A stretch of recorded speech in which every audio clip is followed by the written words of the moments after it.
हर कुंडली की planetary position different है।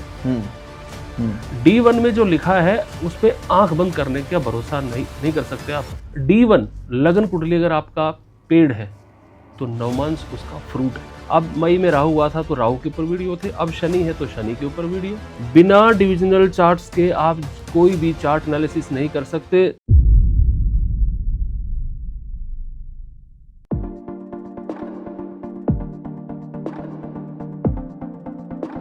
कोड़स्थ पिंगलो भृभु कृष्णो रौद्रो अंतको यमः सौरी शनिश्चरो मंदः पिप्लादिन संतुता ध्वजनी धामनी चैव कंकाली कलहप्रिया कलही कंटकी चापी अजा महिषी तुरंगमा। नमस्ते, मैं हूं दिग्विजय सिंह। बातरस में आपका बहुत बहुत स्वागत है। इस समय जो शनि की ग्रह दशा चल रही है, गोचर चल रहा है, उसके हिसाब से आपने सैकड़ों नहीं हजारों पॉडकास्ट देखे होंगे या फिर सुने होंगे, शॉर्ट्स देखे होंगे। बहुत सारे लोग अपनी तरीके से बता रहे हैं कि चीज़ें बदल रही हैं, पलट रही हैं। आज हमारे साथ एक और शख्सियत जुड़ी हुई है।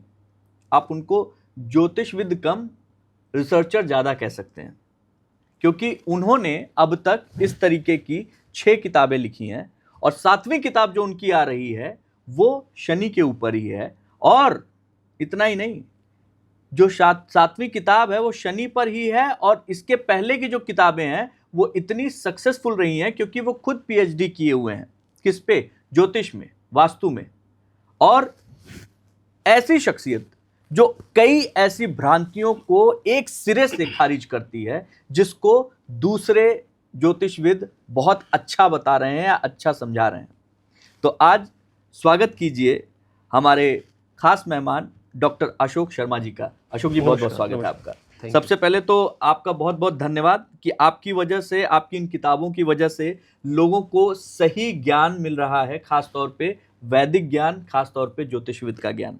सबसे पहला सवाल तो मेरा आपसे यही है कि ये जो 29 तारीख है, इसको लेके जो हवा बनाया गया है वो बड़ा खतरनाक बनाया गया है। देखो इसमें क्या है, जब भी शनि का गोचर होता है ना, शनि का ही नहीं, किसी भी ग्रह का जब भी गोचर होता है, YouTube वीडियो पे आपको भरमार मिल जाएगी। आप दुनिया भर के वीडियो आपको घंटे के हिसाब से अपलोड हो रहे हैं जब भी कोई ग्रह गोचर करेगा। अब मई में राहु हुआ था तो राहु के ऊपर वीडियो थे, अब शनि है तो शनि के ऊपर वीडियो, अब थोड़े दिन बाद फिर राहु आएगा तो राहु पे वीडियो, जुपिटर पे वीडियो। अब क्या होता है, सैटर्न और जुपिटर जो सबसे ज़्यादा टाइम लेते हैं अपने ट्रांजिशन में, सैटर्न या शनि 2.5 साल लेता है एक राशि में। अब होता क्या है, हम लोग जो चार्ट देखते हैं या कुंडली कहें, कुछ भी कहें, इसमें क्या होता है, महर्षि पराशर ने जो एक बात कही, उन्होंने जब शुरुआत में ग्रहों के बारे में कुछ बताया, उनका स्वभाव क्या है, उनकी वस्तुएं क्या हैं, तो उसके बाद जाके उन्होंने जिक्र किया वर्गों का, डिविजनल चार्ट्स का, षोडश वर्ग। उनका मतलब क्या होता है कि आप जो चार्ट देख रहे होते हो, D1 चार्ट बोलते हैं या जन्म कुंडली बोलते हैं, इस कुंडली की चीज़ें या आपके साथ जो भी लाइफ में घटना घटेगी उसका कंफर्मेशन कहाँ से आएगा? D1 में जो लिखा है उस पर आंख बंद करने का भरोसा नहीं कर सकते आप सोचो कि किसी ने बोला और आपने मान लिया, बिल्कुल गलत है। महर्षि पराशर जी स्पष्ट कहते हैं, आप नवमांस को देखिए। नवमांस क्या है हम उस पर आगे बताएंगे। नवमांस को देखने के बाद आपको इवेंट कंफर्मेशन आता है। फॉर एग्जांपल, आपने D1 में कोई घटना देखी कि आपकी इस एज में डेथ होगी, करेक्ट, या इस पर्टिकुलर पीरियड में आपको कोई डिसीज आएगा। नवमांस में जाके आपको पता चलेगा कि वो डिसीज है ही नहीं, केवल आपको लगेगा, थोड़ा सा आपको टेस्ट में आएगा, थोड़ा सा मेडिसिन खाओगे, ठीक हो जाओगे। CS पटेल साहब भारतीय विद्या भवन से, जिनकी एक मतलब इंडिया की फेमस बुक है नवमांसा, उस पे उन्होंने स्पष्ट लिखा है, D1 लगन कुंडली अगर आपका पेड़ है तो नवमांस उसका फ्रूट है। जो ज्योतिषी D1 को देख के ही प्रेडिक्शन कर रहा है तो उसको ज्योतिष दोबारा पढ़ने की जरूरत है या समझने की जरूरत है। बिना डिविजनल चार्ट्स के आप कोई भी चार्ट एनालिसिस नहीं कर सकते। स्पेशली नवमांस तो आपका है प्राइमरी। फॉर एग्जांपल मैं बता रहा हूँ आपको, आपने देखा शनि किसी का नीच का है, पता चला नवमांश में वो या तो उच्च का हो गया या मित्र राशि में चला गया, तो रिजल्ट क्या होगा? वो आपको नेगेटिव रिजल्ट्स नहीं देगा, आपके साथ लाइफ में एनवायरनमेंट ऐसा रहेगा कि आपको स्ट्रेस देगा, लेकिन फाइनली आप विनर बनोगे। एक चीज ये आप एक चीज ये जो मैं आपको जब सर्च कर रहा था तो अशोक सर एक चीज मेरे सामने आई, ये चीज मैं आपके साथ आप ही ने पोस्ट किया है कि अगर इस साल शनि राशि परिवर्तन नहीं करते तो 90% ज्योतिषी इस साल फ्री बैठे रहते, उनके पास फिर डराने का कोई बहाना नहीं बचता। एग्जैक्टली यही है। नहीं तो ये क्या है, मतलब ये डरा रहे हैं ये जो है, अभी देखो मैं बता रहा हूँ सच क्या है, ये सिवाय डराने के और कुछ नहीं है। देखो डॉक्टर ना आपको कोई बीमारी पैदा नहीं करेगा ना डॉक्टर, तो दवाई नहीं बेच सकता, सिंपल सा है। किसी को डराना है तो कुछ आपको चीज डराने के लिए होनी चाहिए। अब जो लोग ये कह रहे हैं, आपको टीवी में बता भी रहे हैं, यूट्यूब पे बता भी रहे हैं कि मेष लगन के लिए ये, वृषभ के लिए ये, इस लगन के लिए ये, आपको फल बता रहे हैं। आप एक चीज समझिए, फल दीपिका में स्पष्ट लिखा हुआ है, आचार्य मंत्रेश्वर ने साफ लिखा है, लगन 3 होते हैं, प्राइमरी 3 लगन है, चंद्र लगन, सूर्य लगन और आपका जन्म लगन। उन्होंने बोला है जब भी गोचर की बात होगी तो आप देखोगे चंद्र लगन। लोग तो आपके जन्म लगन से प्रेडिक्शन कर रहे हैं, तो इसका मतलब वो ये कहना चाह रहे हैं कि जो आचार्य मंत्रेश्वर ने फल दीपिका लिखी है उन्हें कुछ नहीं पता। देखिए हम थोड़ा सा इसको सरल करते हैं। हाँ। जो आम व्यक्ति है अशोक सर, जो बैठ के देख रहा है, उसको ज्योतिष के बारे में कुछ नहीं पता है। हाँ। उसको लग्न भी नहीं पता, गोचर भी नहीं पता, इसी वजह से वो जाता ही ज्योतिष के पास में है। राइट। कि आप बताइए। और जब वो जैसे डॉक्टर का लिखा हुआ सिर्फ जो है कंपाउंडर या फिर जो है केमिस्ट पढ़ पाता है, ठीक वैसे ही वो जो बोल रहे हैं उसको जो है डिकोड करने का काम कोई दूसरा पंडित या ज्योतिषी ही करता है। राइट। अब मैं सरल शब्दों में ये जानना चाहता हूं कि जो 29 तारीख का हुआ है, जो 29 तारीख को लेकर इतना बड़ा जो है चीजें हो रही हैं कि 30 तारीख से नवरात्रि शुरू हो रही है, 29 तारीख को शनि जो है अपनी ग्रह वो गोचर बदल रहे हैं, जो भी चीजें हैं वो चीजें क्या एक आम व्यक्ति के ऊपर बहुत ज्यादा प्रभाव डालने वाली हैं? अगर डालने वाली हैं तो वो पॉजिटिव नेगेटिव कैसे पता चलेगा? देखो जितने भी गोचर होते हैं किसी भी ग्रह के, आप किसी को ब्लाइंडली ये कह नहीं सकते कि आपका लगन जो भी है, चंद्र लगन है, सूर्य लगन है या जो भी लगन है, आपके 12वें में गोचर करेगा, आपके 3रे में, 4थे में, इसका कोई लॉजिक नहीं है।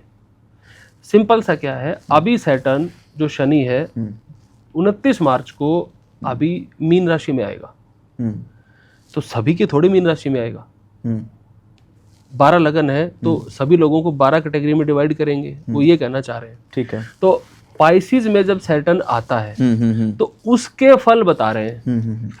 और वो फल को कैसे कैलकुलेट कर रहे हैं ज्योतिष, कि शनि पाइसिस में बैठा है तो अपना 3rd एस्पेक्ट वो देगा टॉरस राशि पर, और जो 10th एस्पेक्ट है, क्योंकि शनि के 2 स्पेशल दृष्टियां होती हैं, 3 और 10, तो 10वीं जो दृष्टि है वो आपकी आएगी 9th हाउस पर।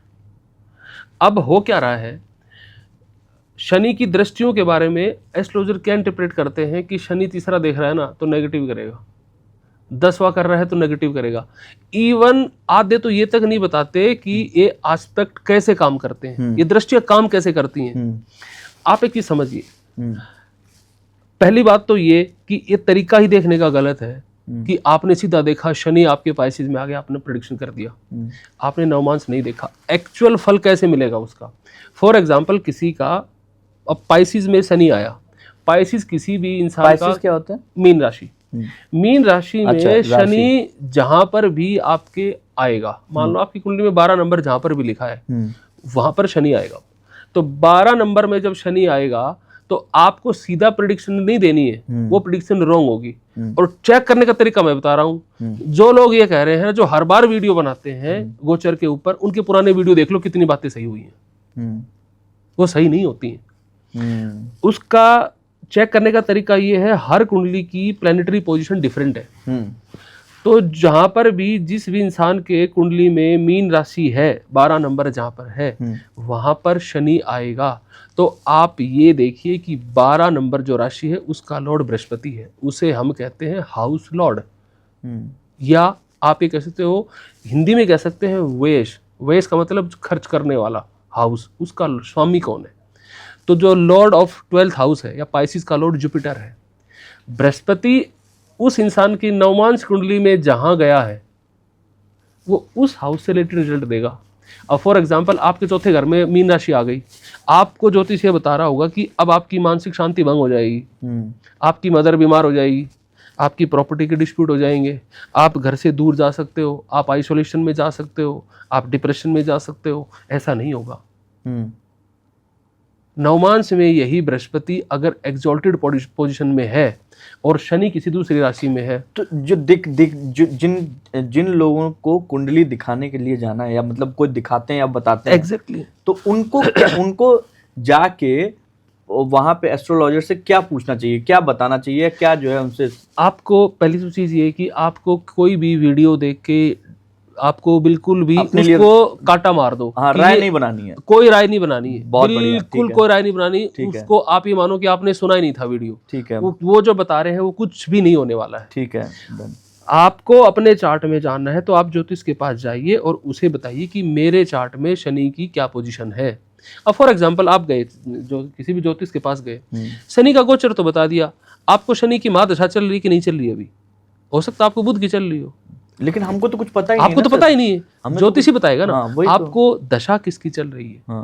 और फिर एक चीज बताइए, शनि 9 ग्रह हैं, शनि अकेला ग्रह है, 8 ग्रह हैं, तो आप ये कहना चाह रहे हो कि अब शनि तय करेगा, बाकी 8 ग्रह अब चुपचाप बैठ जाएंगे, वो कोई काम नहीं करेंगे।